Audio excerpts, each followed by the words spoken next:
মা আমি একটুখানি চিনির কৌটাটা নিলাম। হ্যাঁ চিনি খাবো। এই এই হাত ধুবি, স্নান করবি। ওই চিনির কৌটাটা ধরে দিতে এঠো হয়ে গেল তো হাতটা। বাবা মেয়েকে কিছুই তো শেখাওনি দেখছি। চিনি কৌটো রান্নাঘরে ছিল, রান্নাঘরে এক গাদা আসতে জিনিস, হাতটা তো এটো হয়ে গেল, পুরো বডি এটো হয়ে গেছে। তাড়াতাড়ি গিয়ে স্নান কর, না হলে ঘরে ঢুকবি না, একদম ঘর দিয়ে তাড়িয়ে দেবো কিন্তু। আমি থাকলে বাপু এসব হবে না, তোমার মার কাছে সব চলবে। চায়ের কাপটা ছিল না আগে দিন, ওটাও একটু জায়গা, ওখানে আবার তুই বসেছিস, আবার তোকে স্নান করতে হবে।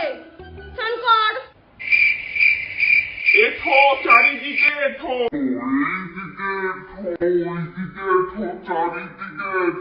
স্নান, তোকে অনেক স্নান করতে হবে, কারণ এঠো আর এঠো চারিদিকে এঠো।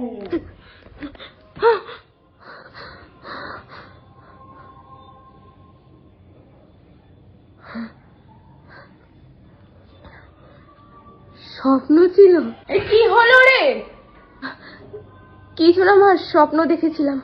বলছি শোন না, তাড়াতাড়ি ওঠ, একটু বাজার যা, কিছু জিনিস আনতে হবে। তোর ব্যারাকপুরের পিসি ঠাকুমা ফোন করেছিল তো, আসবে। তুমি কথা দিয়ে জানলে? ফোন করেছিল। যখন জানো আমরা মুখ হাত